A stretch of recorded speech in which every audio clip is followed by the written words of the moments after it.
am on mute. This is just this morning. I am ready for my launch stream for Anemones in the Wind. And about 20 minutes ago, my daughter called me in kind of a little bit of a panic because she couldn't get her pie crust to turn out. They're going to a big Friendsgiving thing today. And she was like, Mom, help me. Yeah. So, yeah, I literally have been baking pie. Hello, Rita. How are you doing? Sako is here. Hello, Sako Eats. Sako is also having a book sale today. Sako, do you have a wrench? You do not have a wrench. Let me hold on. I can fix this. Why? No, don't close that tab. All right.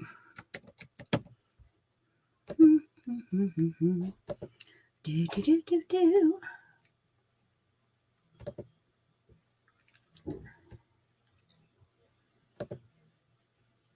Is it that one?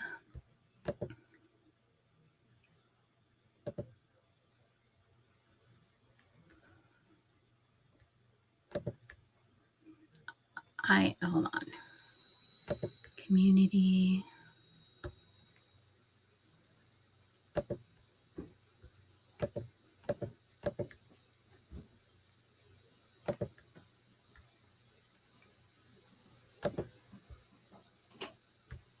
Hold on, Sako. I'm adding you so you can add a link.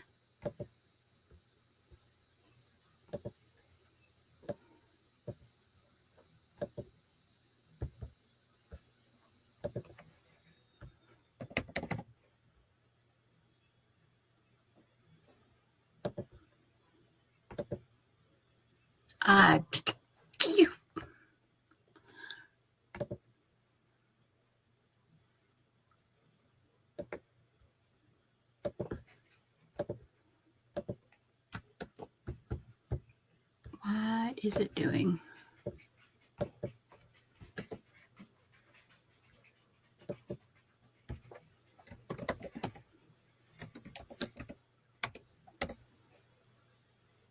Okay. All right. Sako, try to refresh and see if you have a wrench then. All right. That's done. All right. Hello, lovelies. Welcome to my book launch stream and Black Friday sale, where all of my Pagosa Cliffs books are now on sale for 99 cents. I am working on, this morning I ended up working on pie because the daughter called me in a panic. Hello, Sam. How are you doing? Hello, Rita. How's the grandbabies today? Yes, I am drinking from my Wild Anemone Bakery mug, Pagosa Cliffs, Colorado. I need to order some more of these. These have been my most popular merch. Yes, here we go. Here is the link to Sako's sale. Please be sure to hit it up. Support indie authors, indie artists, local shops. Yes. The big boxes get our money the other 11 months of the year. It's time to support local.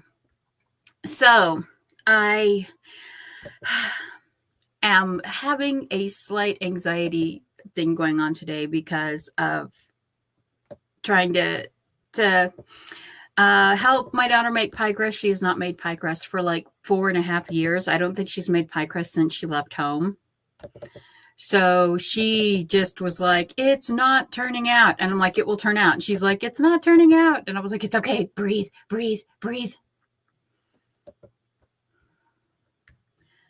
And let's see. I need to find my document so I can read from it.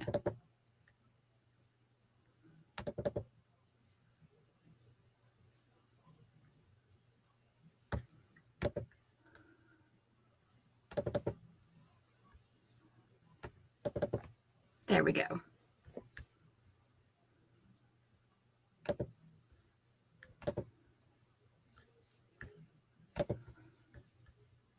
All right, let me really quick open up and I'm going to show you my book cover.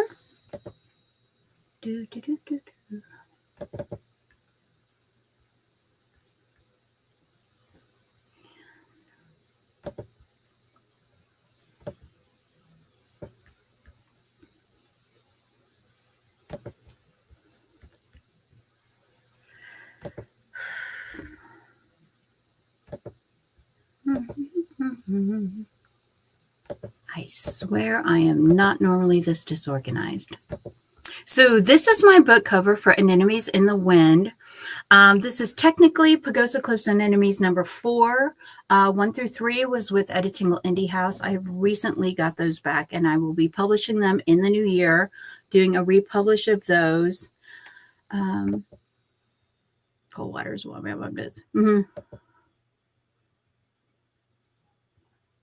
Yeah, she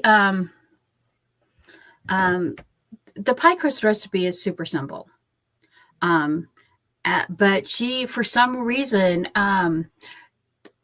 it just wasn't, she wasn't getting enough moisture into the dough, and she wasn't building the gluten. So she was ending up with something more like a pressed crust, like you would use for a tart. So yeah, that's the way that was going. And so we have,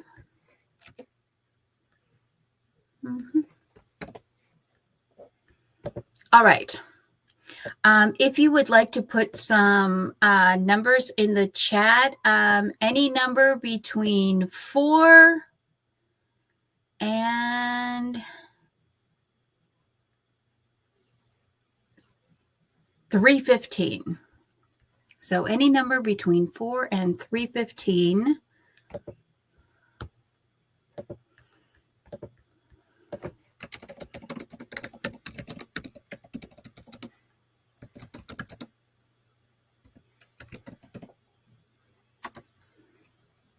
Okay.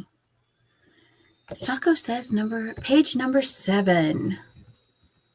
So we're going to hop down here to page number 7.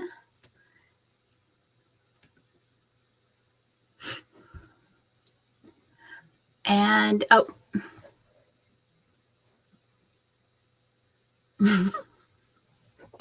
I love this scene. No caffeine, Jackson chastised. It's decaf. Still has caffeine, and with Mitch's DNA, he's halfway to being a spaz. Jackson poured her coffee out and got down the herbal tea pods. You may have one of these. Oh, good grief. Fine, Millie huffed. And it might not be a boy. I refuse to call my husband and my baby mama's child an it. Jackson folded his arms across his chest in determination. Millie rolled her eyes at him and dumped honey in her cup before setting it back in the machine. Oh my God, you make us sound like a threesome. Foursome if you count Mac, or that's what the gossip find believes is true, Mitch teased as he walked in. Millie gave him a droll, just really face. But instead of laughing as he usually did, Mitch reached up to touch her temple. When did you lighten this streak in your hair? What streak? She asked, pulling the strand out from her loose bun and under her bandana. They were white to the tip. Then she looked at her reflection. The white started at the roots. It reminded her of the Malin streaks Auntie Elizabeth had in her hair. That's so weird. That's where he kissed me. Who kissed you? The angel of death? Mitch laughed, but stopped suddenly at her answer. No. Mac usually kisses me there on the edge of the scar Diva gave me. I had a dream this morning that he came to my room just before dawn and kissed me there. Then he vanished. Millie explained while she began pouring equal amounts of batter into muffin papers in pans with the practiced ease that only came after years of baking. She didn't see the startled looks between her best friends. It was so strange. I've never had a dream about a living person I know, except when I had nightmares about Diva. When was the last time you talked to Mac? Mitch asked cautiously. 2 days ago. But he should be calling again when he gets to San Diego. He said he was a few days out. I told him not to call me on the sat phone from the sailboat. It's too expensive. If he wants to invest in a winery and horse farm to go with Mitch's off-road adventures, he can skip calling me at $10 a minute for a few days. She turned and put the muffin pans in the oven. You should call him, Jackson insisted, just to check in. What? No. She resisted the suggestion. Millie, call Mac in case he... Mitch started. Mommy, Mommy. Emily's grumpy baby voice, calling over the baby monitor, cut Mitch off. Jackson opened his mouth to say something, but Millie beat him to it. You're both being ridiculous. Mac's fine. Honestly, I think you both have a man crush on my future husband. You have each other. Be happy with your own. She wagging her finger at them, she giggled at their shocked faces. I'm going to take Emily with me to the women's auxiliary. I hope I can keep the secret when I see Camille. I'm so happy she and Kyle are getting married. I can't wait for the wedding.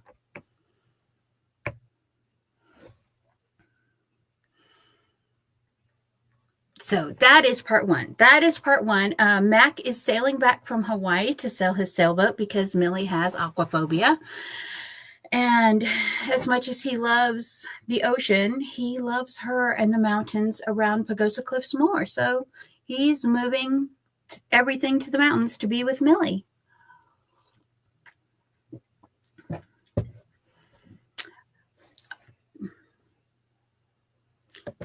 Okay, I'm going to skip and go to Miranda's first. Page 27.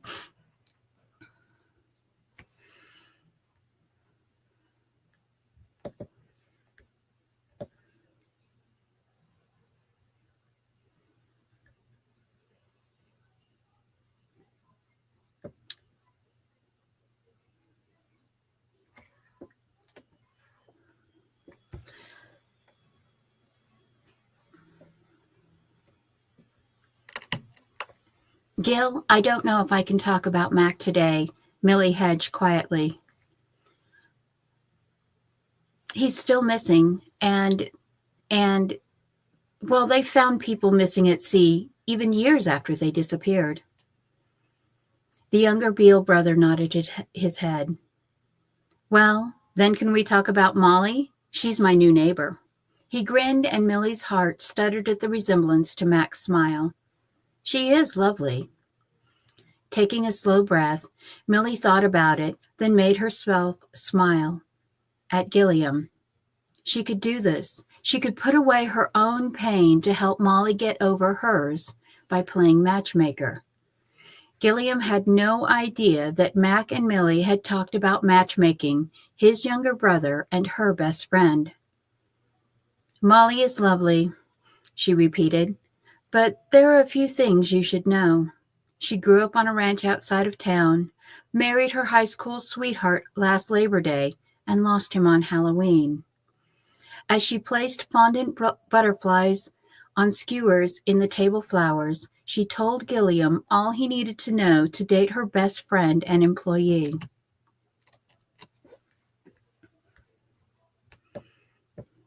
Blue Water Springs, his hidden resort, is an amazing venue, Millie thought, while she finished the wedding preparation at the luxury resort. She studied the pale river pebble paths that danced around the dance floor and the serving area, noting the flat blue glass baubles mixed here and there. The waitstaff were moving through the several connected dark blue tents. The tents were very sheer, like curtain lining, so it was almost like eating outside with only a thin veil between the guest and the mountain view. Cooling fans pushed the scent of summer heat and mineral hot springs water away. Fleetingly, Millie wondered aloud, do you think we'll be able to see the stars through the tent? Looking up, Jackson murmured, maybe Mac can watch the wedding from heaven. Her heart clenched painfully, and she excused herself from setting up the cake service before she started sobbing. I'll be back, Jax. Millie, I'm sorry. I didn't mean... Ignoring her best friend, she walked away as her heart cried out for Mac, rejecting Jackson's acceptance that her beloved was gone. Before she realized where she was walking, Millie was standing several feet away from the largest pool, staring at the waterfall Mac designed. He had pulled her from the water at this very spot only a few weeks ago. For a long moment, she seriously considered throwing herself into the pool and joining him, because her nightmares wanted her to believe what everyone else did, that Mac drowned, clinging to his boat as it sank. No, I won't deprive Mitch of his child or Emily of her sibling. If the treatment worked, Millie chastised herself. Besides, Mac wouldn't want me to jump into the water when he wasn't here to save me as he has twice before. Slowly, she turned and walked away from the scent of hot springs mineral water.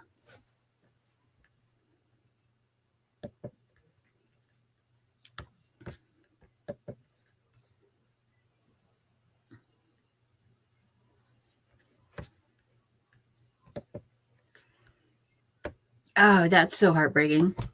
Millie refuses to give up on Mac. Everyone keeps saying that he's dead, that he's drowned, that his boat sank, that there's no hope. And Millie's like, nope. My heart says no. My heart says he's alive. He promised he would come back, and I'm holding on to that. And that's what it's going to be through the first two books. Yes. Millie just, she loves him so much. Even though this is one of my very, very, very rare age gap romances.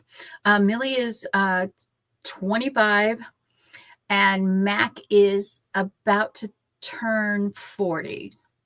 So there is a significant age gap. However, because you learn in the earlier books, which I will be republishing, that Millie is was very mature, very young. She was adopted after putting her violently abusive, alcoholic and drug addicted mother into prison for murdering both her siblings and her stepfather.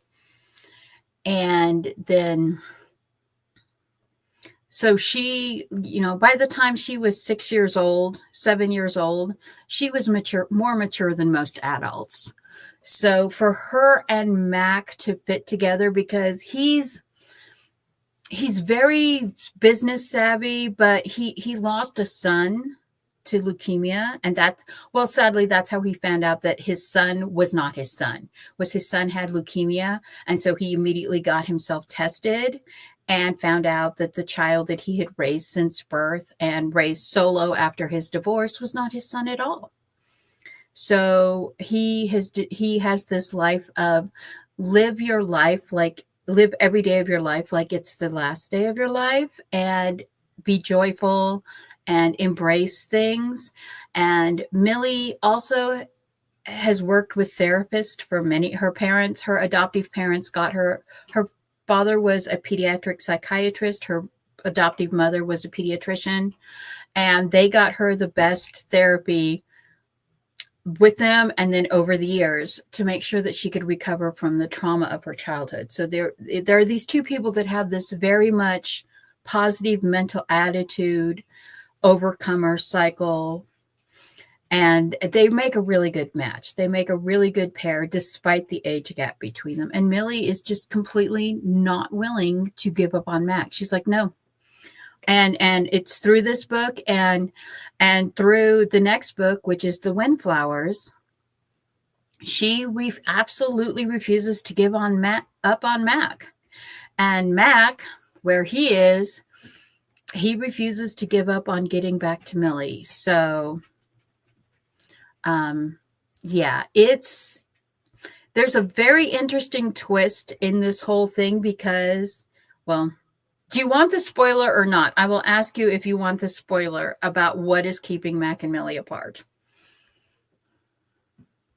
All right, page 42. –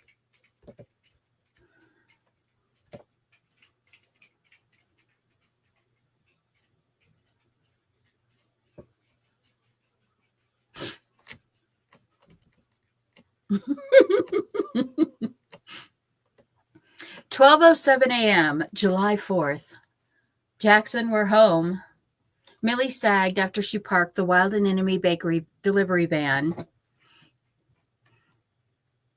She was more tired than she had been in years, since the weeks after first Charlie then Edgar had died.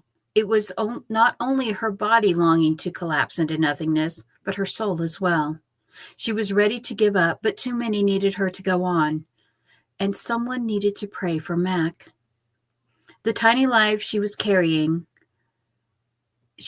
to carry for Mitch and Jackson needed her to stay strong. The vivacious life in the form of Emily, entrusted to her by her late sister Marnie, needed her to love her. Emily deserved a mother who loved her as her namesake had loved Millie, so Millie vowed she would go on without Mac until he came home. A snore drew her attention before her mind could wander again down the painful path of all her memories of Mac and her horrifying nightmares about his death on the Pacific. Jackson, Jackson, she repeated louder. Jackson, we're home. Jackson groaned and straightened in the passenger seat. Home? He blinked in the malaise of exhaustion. Just go to bed. We'll unload in the morning, Millie mumbled. They were both running on 8 hours of sleep in the last 60 hours. The Blue Water Hidden Springs Resorts had the two of them caking for 3 major events in 4 days. The first was the Wallace Hightower wedding. The second event was the resort's grand opening, where hundreds of staff and guests arrived for the booked up adventure resort. Millie's mind wandered back to the immense tiered cake covered in blue mirror glaze and the blue isomalt waterfalls and fountains that looked like Mac's water features had been frozen in a moment of time. Millie wished Mac could have seen the cake that she still wasn't sure how she pulled off given the time restraints.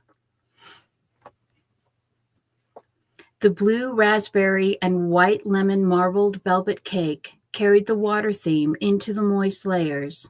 The flavor was exceptional, according to Mac's event resort coordinator. There had been barely enough cupcakes left for Kyle and Camille's cakeaholic daughter and niece to take a few sweets home to the Ridgeline Ranch. The third event, Millie realized tiredly, was tomorrow. She would need to make the delivery to the high school before noon. As her fatigued mind reminded her, tomorrow was today. For the 4th of July, the town festival committee was expecting 1,000 cupcakes. Millie said a small prayer of thanks that they were already baked. Jackson's impulse hire of Lorette Mortem as a favor to his dad 2 weeks ago had been a godsend. Lorette could bake anything in bulk, but the cupcakes needed to be frosted. Millie? What? She grumbled. The clock on the dash said 12:11 a.m., and she realized she hadn't moved since telling Jackson to wake up. How many have been that tired? Have been so tired that they were just like the dial tone of their mind, running in a circle, and their body just didn't move. Their body didn't move.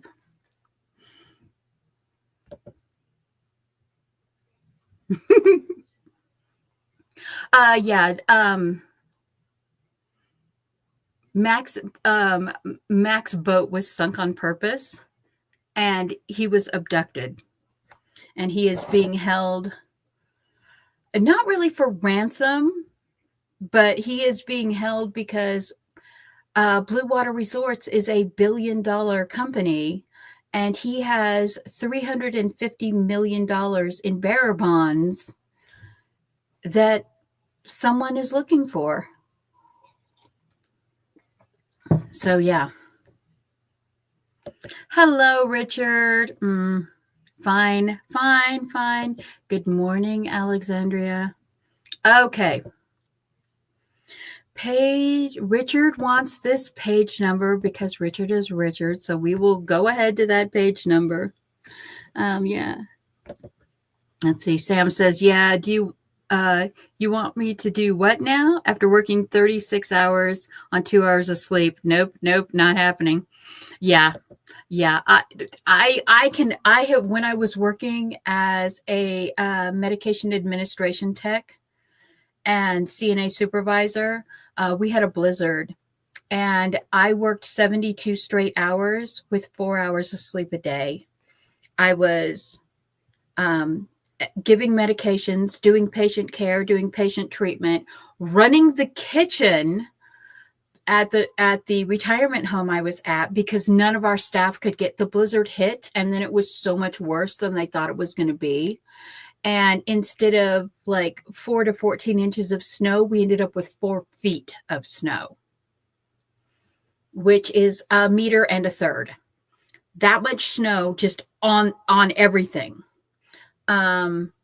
We had to evacuate the north side of the retirement home and move everyone into the apartments on the south side because the blowing snow had clogged all of the room heaters. All of the room units were clogged. It was insane that we had our own generator with 7 days worth of diesel, so we were okay. But the apartment complex across the street from us was without power. And we were actually letting people from those we had one wing of the building that no one lived in yet because it had just opened like 2 months before this storm. So we were letting the people from the apartments basically camp in these empty rooms on one of the wings because they had no heat, they had no power, they had no water, and the city was saying that it was going to be days. So yeah, I have been that tired, and oh my goodness, I got home after those 3.5 days, and I went to sleep. And Glenn and I had just started dating, and he had come to my apartment to stay with my cat because of the weather. And then I had waited to work in waist deep snow because it was only 1 mile to my work. So I waited to work, got to work, and ended up staying for the whole time. And I got home, and he was there, and he would wake me up to feed me, take me to the bathroom, and then I would just collapse back and go back to sleep.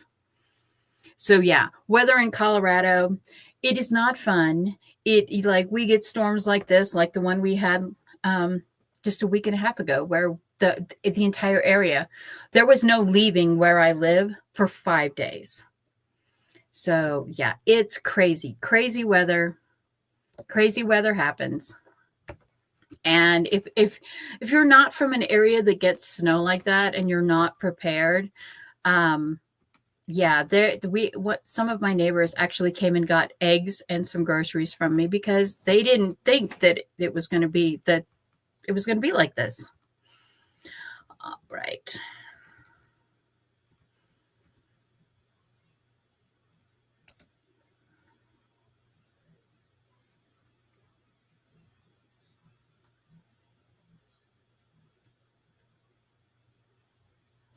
Okay, here we go. Richard's scene. It's another baseball game. If you've read any of the previous Pagosa Cliffs and Anemones books, you know about Millie. Millie loves baseball and softball. She really, really does.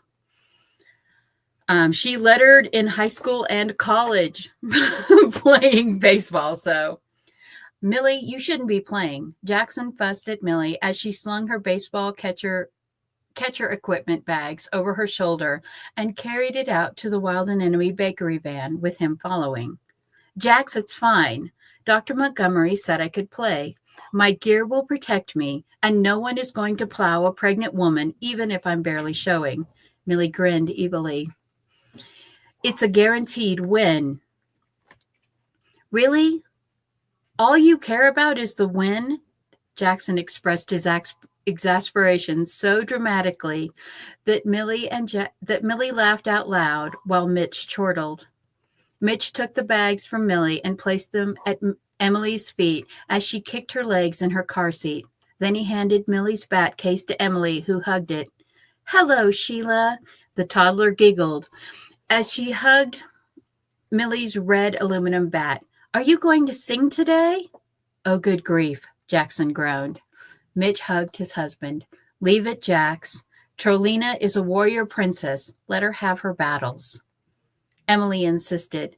I want to be a warrior fairy princess. Jackson, slumping, climbed in as he sat next to Emily. I give up. Mitch went around and climbed into the driver's seat. Relax. We both know if anyone plows Princess Trolina, Deputy Humpy will arrest them. He grinned cheekily at Millie's glare. Sir Mitchell, if you don't stop trying to set me up with Deputy Humpy, your new name will be Sir Lumpy. Oh, no, I'm so afraid. Mitch feigned his fear dramatically as they drove to the high school athletics field. Millie reached back and took Sheila's case from Emily, then started unzipping it slowly to reveal the red bat within. Don't make me get Sheila out and make her sing before we get to the game. Mitch snorted with laughter as Jackson complained. You two are worse than siblings. Millie giggled. Poor Beanstalk, so mistreated. Then Millie reached over and patted Jackson's arm. Poor Daddy. At their daughter's tone, Millie and Mitch lost it completely, laughing until they were crying. Poor Jackson. Everyone is always ganging up on Jackson.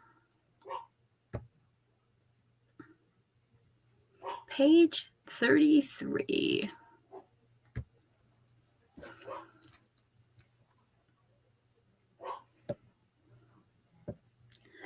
Hello, Sarah. How are you doing? All right, last one.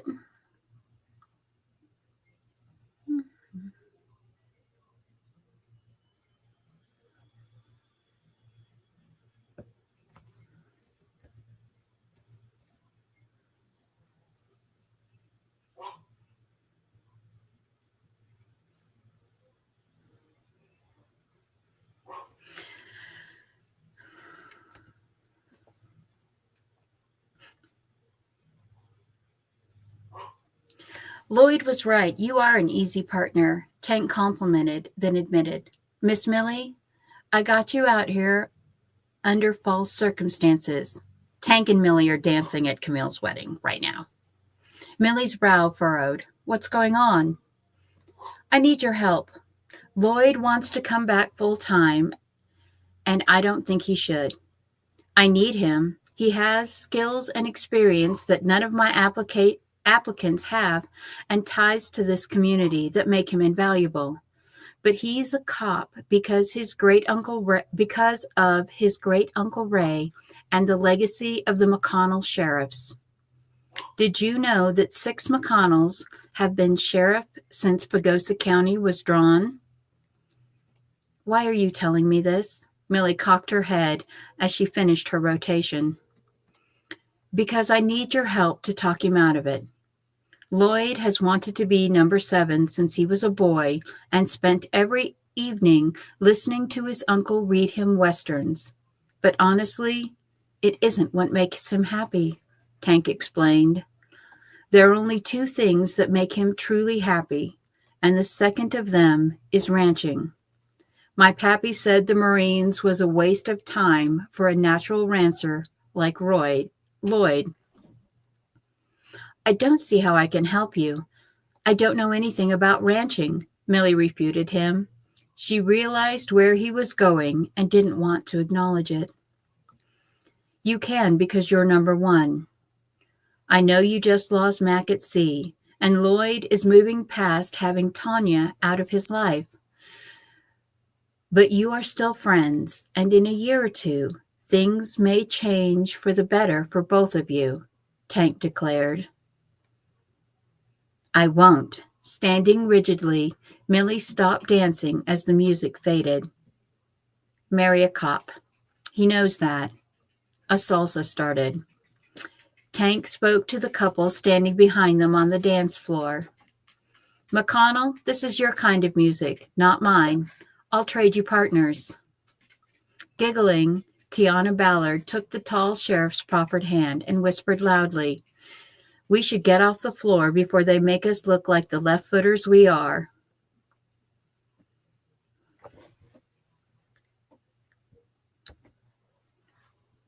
So that Millie is dancing with Sheriff Tank Tanner, and Lloyd's niece, Tiana Ballard, is dancing with Lloyd, and you can read all about their story in Windswept Stars, Tarnished Stars, and our Tank stories, and then we have Camille Wallace's story, Coach Camille Wallace. Her stories are Blue Water and Blue Butterflies, and Tiana is a almost main character. She's one of the more important side characters in the whole series.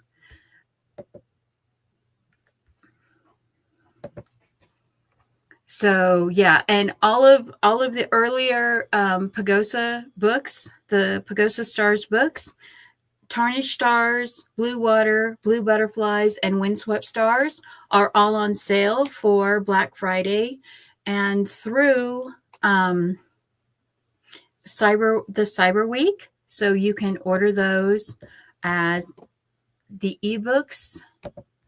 Can I get to that page? Oh, Amazon, the Amazon site is crashing. Oh, that's just great for everyone today. So real quick, here is my author page.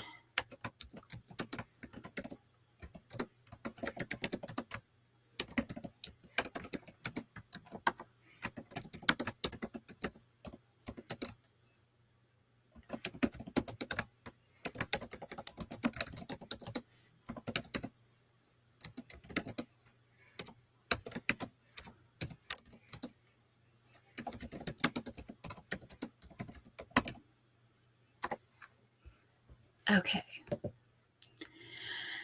All right, there we go. That is pretty much it for today's stream. I just wanted to have the book launch. I need everyone who is on here to pick a number between 1 and 20. Everyone pick a number between 1 and 20. Pick a number, put a number on the screen, put the number up, put your number. Put your numbers between 1 and 20. And I'm going to roll my 20-sided die, and we will see who gets the closest number.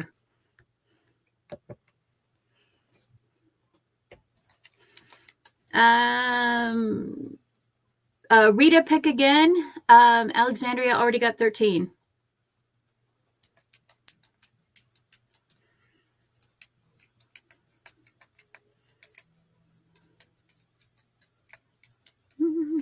Mm-hmm. 16. Okay. The numbers we have are 7, 13, 14, 16. There is Richard. Are you going to put your number in, Richard? Or am I going to just guess a number for you? All right. I'm going to roll my 20-sided. And the number is a number 16. So Rita wins with number 16. Okay. You win a printed copy, a signed printed copy. So message me so I can get your address and mail it to you. My print copies were supposed to be here on Wednesday, but then they got delayed until December 3rd. So I will sign and send you a copy of The Wild Anemone, or Anemones in the Wind. And thank you, everyone, for joining my stream today. I really appreciate it. We have a few moments before, I believe Jules the Dawdling Writer is the next one coming up. AuthorTube Writing Sprints and Playlists. Let me pull out the list. Today is the 29th.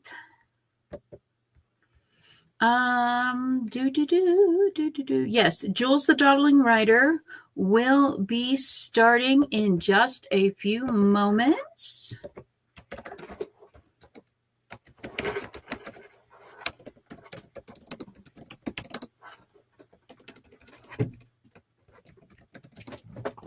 And Stephanie Cordy is also going right now. So if you follow Cordy with HISFACAC, the Humane Society for Cryptids and Creatures, which is a SPIFBO finalist.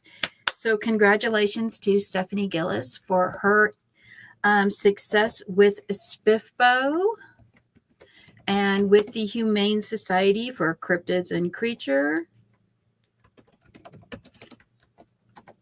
There's the link to her stream.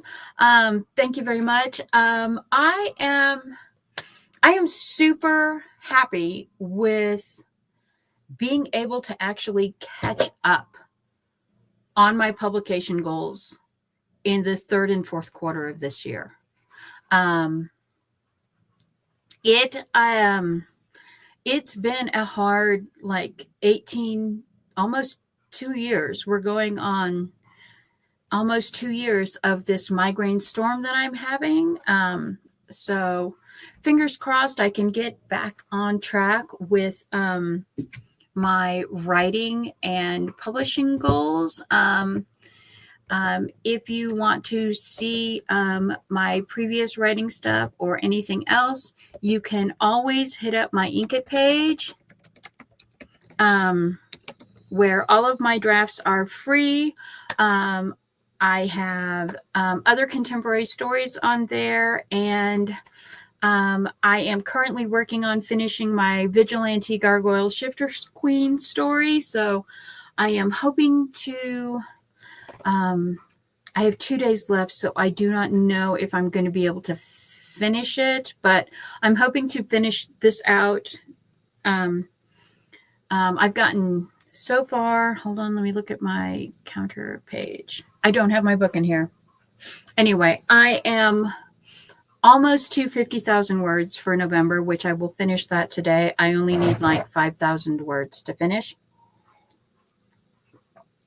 So, yay. Hi, Jules, the lovely dawdling writer. Yes, please go to Jules' stream for all of the wonderful sprinty sprints and the beautiful timers. She has a whole new set of sweater weather timers that are just adorable. And I will see you on the other side.